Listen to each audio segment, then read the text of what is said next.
Hello everyone, welcome to the conversation on TOS Television Network. Today is Friday. Yes, thank God it's Friday. The week is finally, wrapping up. I said wrapping up because we still have Saturday and then maybe Sunday for most people. But if you don't work weekends, then thank God it's Friday for you because today's the day to relax, soak in the week and maybe unwind and prepare for a new week today or tomorrow. Well, my name is Adedapo. And my name is Mesafola Junamo. Good morning. Thank God it's Friday. I know today is your favorite day of the week. I'm not saying that again. I know you've got plans to unwind, to relax, and just come back refreshed next week. But like I always say, what particular plans do you have today? So I can join you in your plans, right? I think we're going to have to discuss that off camera because, we have people that are watching you as well. They would like to know what they can do to, rest. Some people have hard time knowing what to do. What to do for the weekend. Yes. So I don't have a particular plan, but it goes like maybe just relaxing, there's karaoke, and then there's hiking. Sounds like fun. Saturday, and then, I don't know, we just drive around. Yeah, it's good you say hiking because the importance of exercise cannot be overemphasized, especially when you had so much things to do in the week, Monday, Tuesday till Thursday. So you just have to find time on Saturday, maybe do an exercise, hike, swim, whatever works for you. Yeah. So what's going to be for you this weekend? Just what you said. Are you serious? I'm just going to go after this program. Yeah, I'm just going to write my schedules and know what I'm going to do. Okay. All right. How are you doing? I'm very well, thank you. I like the drip. Thank you. Thank you. Friday looking Friday as always. Okay, so with that, that even though we're going into the weekend, I still have to motivate you for Friday, right? So Friday morning motivation with our quote of the day, and after that we'll be looking at stories, from across Africa.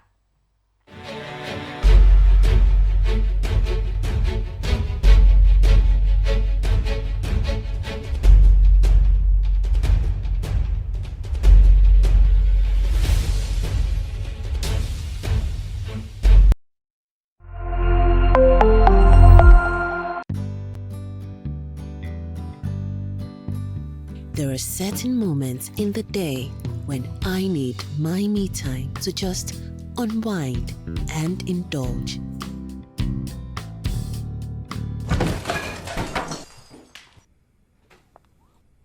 What is this? The Cadbury goodness is in every pack of Cadbury 3-in-1 hot chocolate, making you feel cheerful and pleasant. Enjoy the Cadbury goodness. All right, let's get into the story. Starting, from Somali region. So it looks like things are brightening up for, Somalia. After days of blockade by protesters from the Somali region, a crucial trade route which links landlocked Ethiopia to the seaport of Djibouti has resumed operations, providing passenger and freight transport since January 2018. The 752-kilometer Ethiopia-Djibouti railway line was closed after a large number of Afar regional militia crossed borders to Somalia and carried out deadly attacks. It's actually sad, to see, aside from everything that's happening, across Africa, it's sad to see that lots of economies are affected. Even trade is beginning to be affected. This is supposed to be an inter-trade route between Somali and Ethiopia. Because of the unrest. Yes, exactly. That has also been affected. But I'm glad that things are, are looking up and then coming back to normal. Totally. Yes. We move over to DR Congo, where 16 people have been killed by suspected rebels in East DR Congo. According to military and local sources, no fewer than 16 people were killed in an attack in the Democratic Republic of Congo's conflict-plagued East, believed to be the work of rebels. The victims of Monday's attack, including 2 women, had been taken hostage weeks earlier by members of the Allied Democratic Forces. This is another quite sad one. Looking like we're going to be, talking about terrorist and, conflict attacks this morning, because this one is from Nigeria, and it says the Nigerian army, in a statement by a spokesperson Onyema Nwachukwu on Wednesday, said some members of the Boko Haram and elements of Islamic State of West Africa province, that's ASWAP, and their families have laid down their arms and surrendered to troops of the Nigerian military. According to the army spokesman, the terrorists that surrendered were those who hitherto hibernated around the fringes of Sambisa Forest, their stronghold. I know this shows a bit of light out of everything, because we've had this set of people terrorize especially the northeastern part of the country. And if we're having people that are saying, look, we want to turn away from our wicked ways, we have seen the light, so we want to surrender. I think it's something that is applaudable, yeah? Is applaudable, rather. But the thing is, yeah, what will we now expect from this kind of people? So I know there are plans by the government, bring them somewhere for like weeks or days, rehabilitate them, tell them, oh, this is what you should do from now. All of these things, it lays a mark in the minds of people. Yes. So this, we've been talking about amnesty before now, and people are like, oh no, you cannot give these people amnesty, what they have done, everybody should face justice. But I do believe that when people genuinely turn from their wicked ways, they should be forgiven. What's your take on that? Well, personally, this is my personal opinion. I do agree that people should be forgiven, but I also am of the opinion that it should get to, pay to an extent. Okay. So yes, so you were a terrorist, like most wanted, one of the most wanted terrorist group in the whole of Africa, and then you decided that, look, maybe you don't want to die. Maybe you decided to see the light like you and said, okay, I don't want to do this anymore, I'm surrendering. But yes, you're surrendering. They can get lesser sentence. They can, I don't know how it's going to work, But justice should just play, just show that, look, you did something wrong and then you have to pay for it. But then again, after you come out, then this is what it is. But I don't understand that the government might not want to, toe that line, because they might want to encourage more people, to surrender, to drop their arms and surrender, to the military and say, because I mean, if you know that you're going to still be punished anyways, you might not necessarily want to. And looking at it again from another angle, I think it's even good. Yes, if justice is going to happen at the end of the day, it's not going to be the same with when the people, when the forces catch you and justice is meted out, is different from when you surrender. So if it's number of years of prison sentence, or the gravity of the sentence is going to be reduced and everything. Yes, so yeah, totally agree with you on that one. Talking about health, Nigeria battling 14 out of 20 tropical diseases listed by WHO, and that's coming from an official. According to a recent report by the World Health Organization, Nigeria is still confronted by the challenges posed by 14 out of the 20 neglected tropical diseases, that's the NTDs, listed by the global health body. The national coordinator of NTDs, Federal Ministry of Health, Inse Akpan, while speaking at the media dialogue on NTDs controlling Nigeria on Wednesday in Port Harcourt, said the development is as a result of poor culture of water sanitation and hygiene that is practiced among many communities across the country. You see, this same poor culture of water sanitation is one of the reasons I believe is the cause of the outbreak of cholera. We've been talking about even on the World Water Sanitation Day, we say how people are not looking at the importance, how they are not valuing water.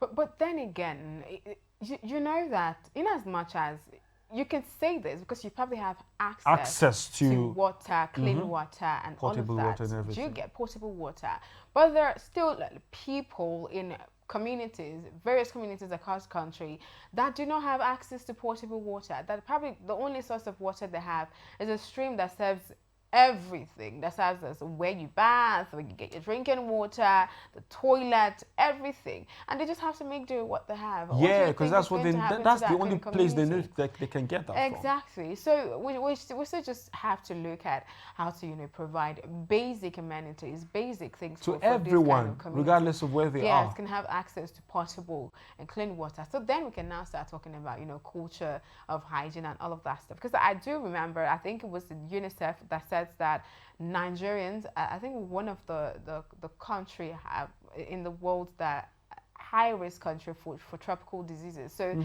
lots of Nigerians are just prone to tropical diseases. So and it's going to heighten in the coming years. So it's just that it's just that's what I fear. Deteriorating. When they always say to heighten in the coming years, and I'm saying when people are coming out for politicians coming out for campaigns and everything, they go to the grassroots. Yeah, when elections are carried out, we take those ballot boxes to the grassroots. So now those same set of people that you're canvassing for their votes and everything, you can see how they're faring. You're going there, you're talking to them, you can see how they're faring. So why not the most basic? That's what I would say. Water is like the most basic, because you can literally get it from point A and put it in point B. Not like you're creating it from the scratch. So if those people cannot have access to water, then what is now the essence of going to the grassroots and making all of those things, those promises. It's just, I'm just glad that we have, individuals, organizations, Yes, charity humanitarian organizations, that activists and actually everything. still take it upon themselves to do all of these things. Because honestly, I don't think there's only so much the government can do. The government cannot do, even though it's their responsibility, it's the responsibility of the government, for the local, the state, and the federal level to cater to all of this. That's why we have representatives, Yes, if you ask me. Exactly. From every part, we yes. have representatives from every local government and every state of the country. But then again, there's still so much the government can do. That's why, everyone we just have a role to play in all of these things. As I always say, to ensure And that the government also has a role. They have a role. Yeah, yes, of course. They have a huge role to do yes, so. Yes, it's their responsibility. But when there's a neglect of responsibility, we also have a role to actually step up for the other person. At this point, I think we just have to keep looking out for each other. Definitely, we have to. Yes. I'm looking out for you. Wow. Okay. I give you water when you want.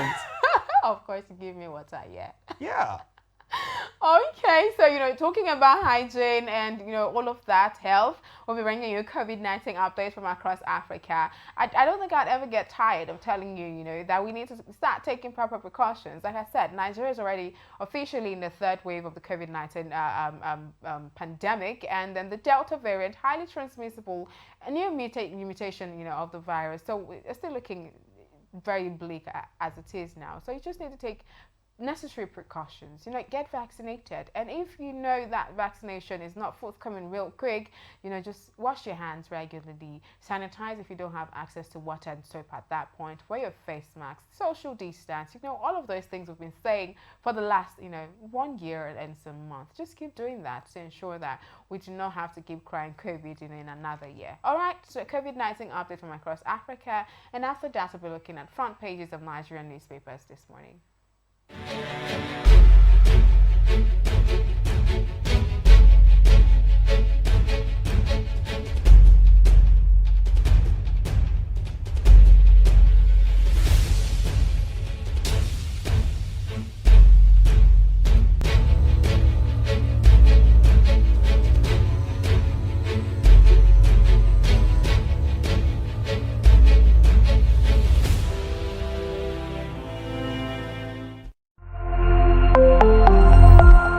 TOS TV Network mobile app is now available. You can now catch up on our breaking news, stream our programs live, watch out for the latest update on sports and politics as they unfold. You can also get notifications for our upcoming programs and events. All these on our TOS TV Network mobile app, available on Apple Store and Google Play Store. TOS TV News from Africa by Africans.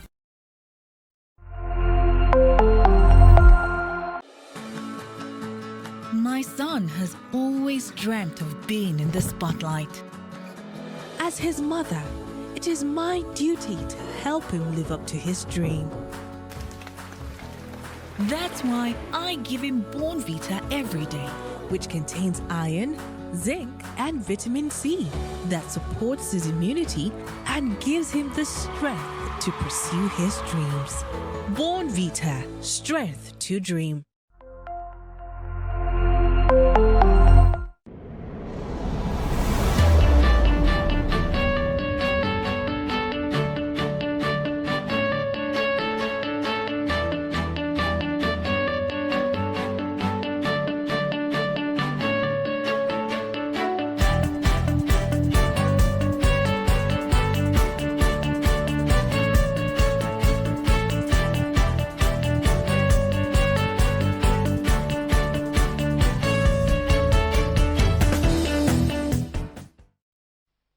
It's still the conversation on your digital first Pan-African news network, TOS Television. Like I always say, you can be a part of our social media community. Follow us across all our social media platforms, TOS TV Network on Instagram, Facebook, and of course Twitter. Our website is www.tostvnetwork.com, so you can live stream all our programs. And of course, you can also like our content on YouTube and subscribe if you've not done so.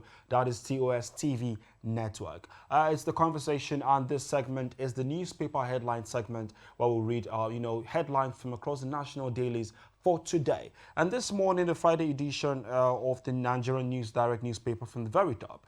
The headline there says, experts laud FEC approval of NNPC's acquisition of 20% stake in Dangote refinery.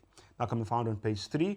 We have a couple of other stories right there from the very top. The gaping headline there talking about NCS border security, uncertainty over supply of $18.12 million cargo scanners for Seaport. And that story can be found on page 3 of the Nigerian News Direct. We have a couple of others, pictures of the day right there. Just grab yourself a copy of the Nigerian News Direct newspaper. Okay, the Daily Sun, I beg your pardon. Looking at the front page of the Daily Sun newspaper, the very first one says, Ohanese talks tough over headsmen killings, and that's on page 27.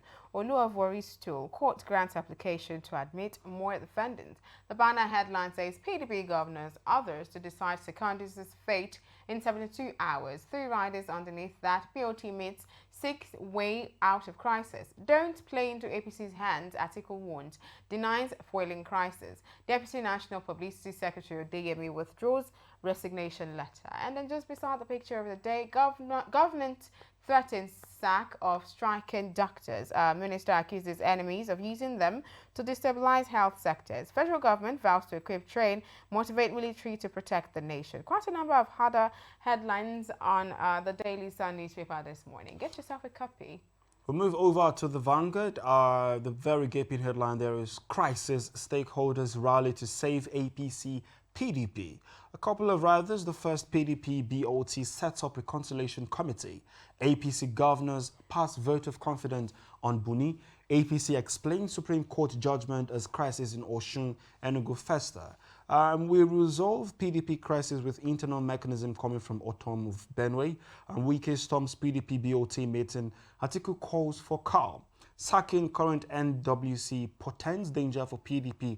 That's coming from Uche Secondus. All of this can be found on page 5 of the Vanguard. And just side by side with the picture of the day there, Twitter's suspension in Nigeria worrisome. Media must remain vigilant. That's coming from the US. And that story can be found on page 8. And just underneath that, Lagos Assembly slashes pension of former governors by 50%. And that story can be found on page 11 of the Vanguard newspaper. Okay, let's look at the front page of the Punch newspaper this morning. I'm going to start from the very top. Forced smuggling, DPR to track 33,000 filling stations. NLC demands electricity tariff reduction agreement implementation by December. Blames state, not federal government, for resident doctors' strikes, say Ehanire. Situation's getting worse. Lack of food, fueling insecurity, and that's coming from the Sultan. The banner headline on the Punch newspaper this morning: relief for Secondus as PDP BOT tackles Wike, rejects interim exco. First rider says PDP chieftains says Secondus must complete tenure. Fault party chairman's handling of crisis. Board sets up conflict resolution committee. Cautions members against unguarded utterances. Underneath the picture of the day, Army arrest fake masked policeman with 50 bags of Indian hemp in Ondo. That and a lot more, other headlines on the Punch newspaper this morning. And the last headline for this morning is the Guardian newspaper. We have colorful headlines there from the top. Robbers raid Osun, banks kill 2.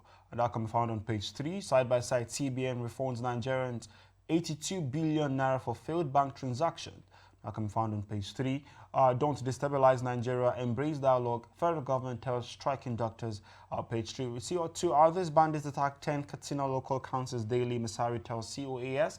And DSS ties insecurity for misgovernance, injustice. That can be found on page 5. The banner headline there is, crisis lingers as PDP BOT fails to reach consensus. 4 rather, the first fresh peace panel set up to resolve crisis, and members split on Wike Secondus field.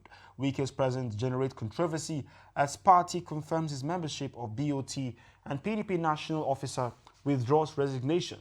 And just under the picture of the day there, we see a third wave hit harder as 35 Ogun core members test positive, 18 in Naija. We have all the stories right there. Just grab yourself a copy of the Guardian newspaper for this morning. And that's the most you can take on the newspaper headline segment of the conversation this morning. Grab yourself a copy of any of the newspapers we read out this morning and read about all the stories. You see, get yourself informed and enlightened as well. We go on a short break now. When we return, we bring you the big story.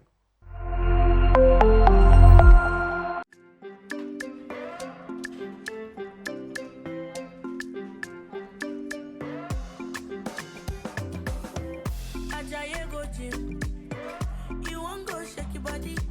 Instead, they make it calm down. Eat the farm say it's happy. You want to grow 6 packs in a day. I beg you, no do pass in your power. You want to show yourself, oh.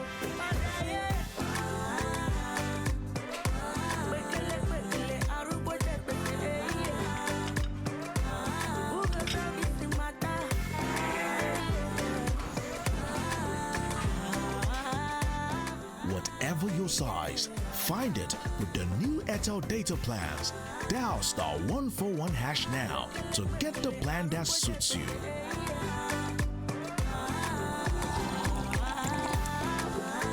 Airtel, the smartphone network. At the first sign of pain, you need a solution that you can trust to provide effective relief and is gentle on the stomach. Try Panadol Caplets for relief from headaches, body aches, and fever. With Panadol's Optizorb formula, the tablet gently breaks down in the stomach, quickly absorbs, and starts providing pain relief in 15 minutes. For fast and effective pain relief that you can trust, try Panadol Caplets. This has been Medifact for Panadol.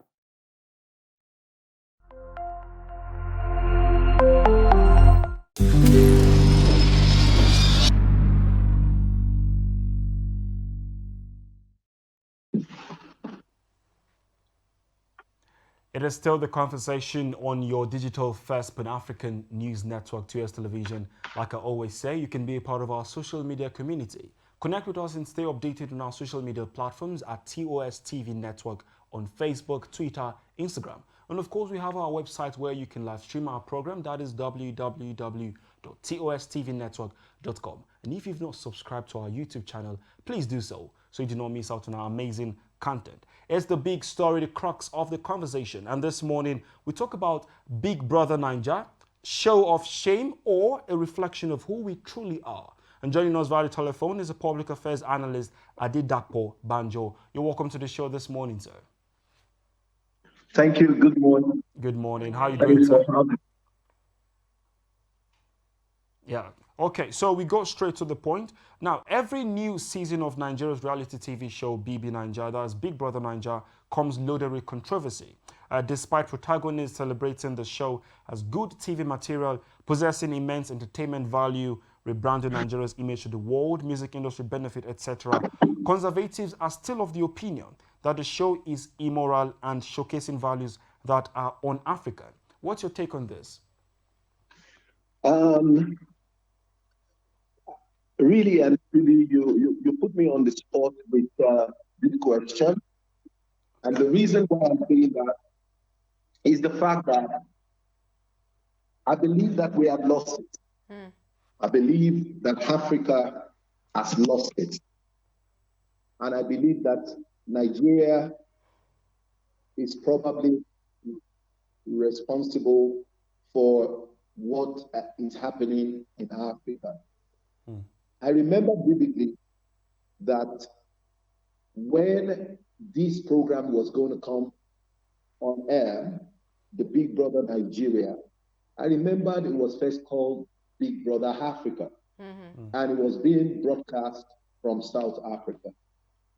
But I have since realized that a people will always be based on what has been passed down to them by so many of the generations before them.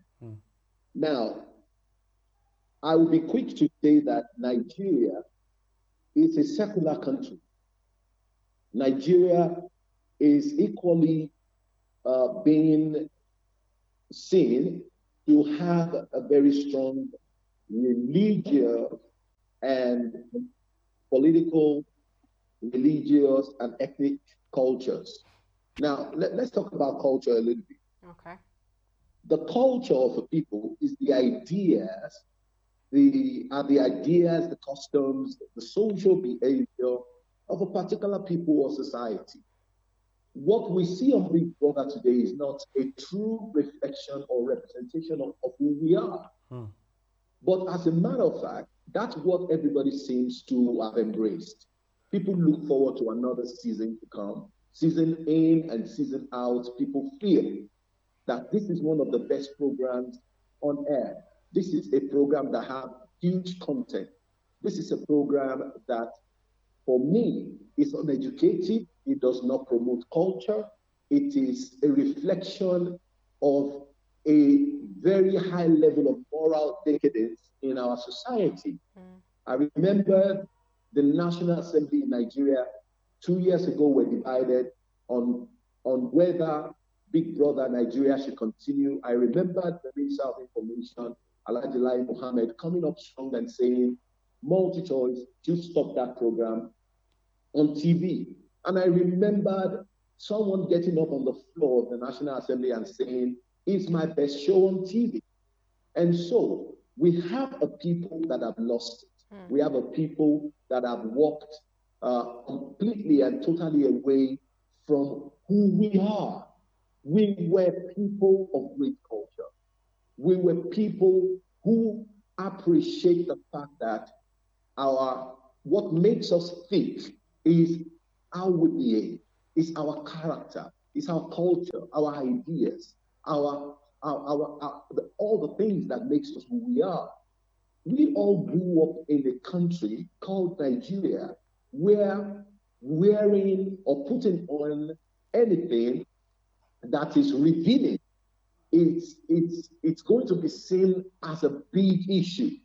We grew up in a country where ladies could barely, at some point in time, put on trousers.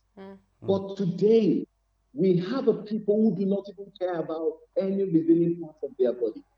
Women dress to make sure that their cleavage is seen by everyone. And so that program do not represent us.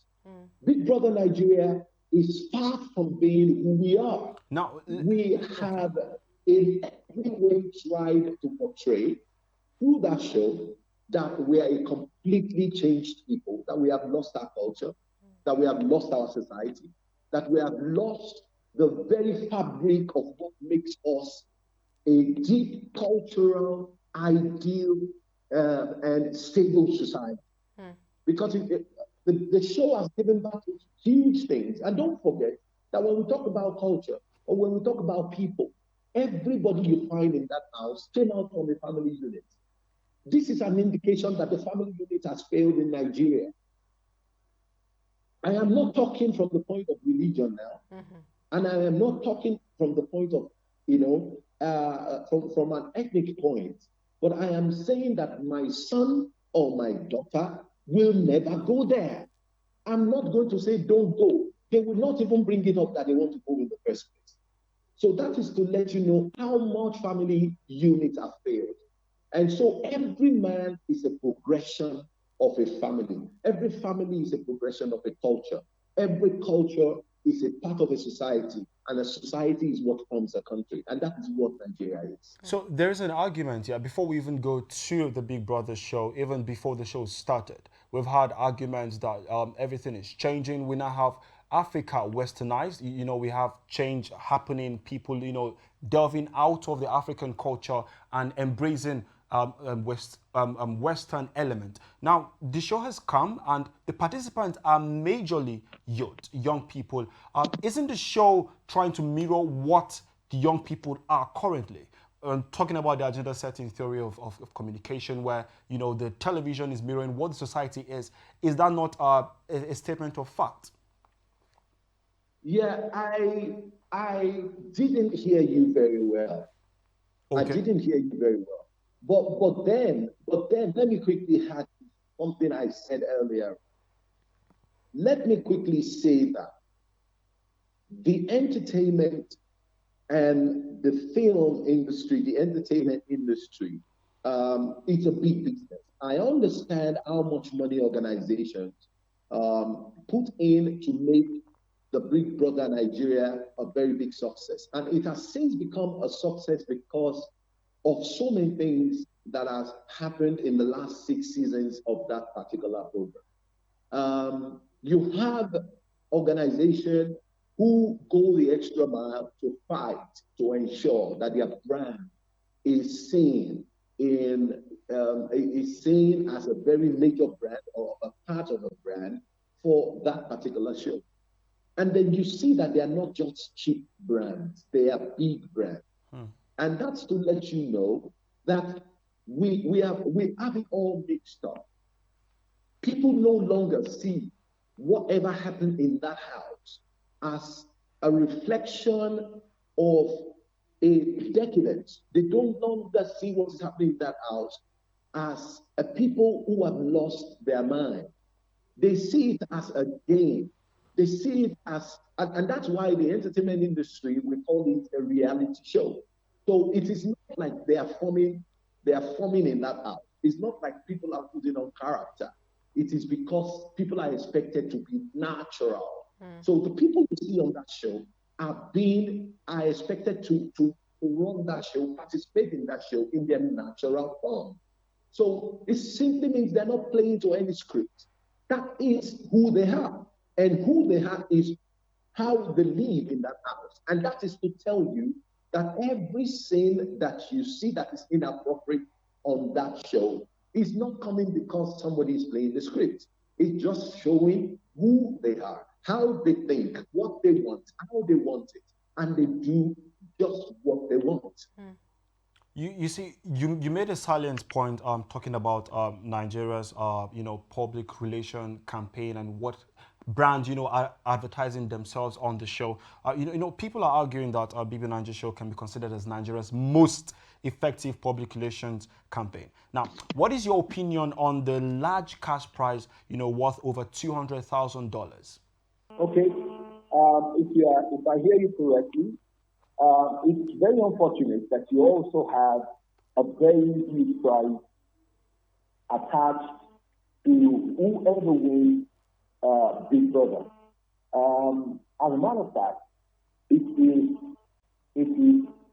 an aberration. It is an evil under the sun that you have that type of a show, and the winner of that show gets a very huge amount of money, gets a brand new car, and they have a lot of other packages going with the fact that they won.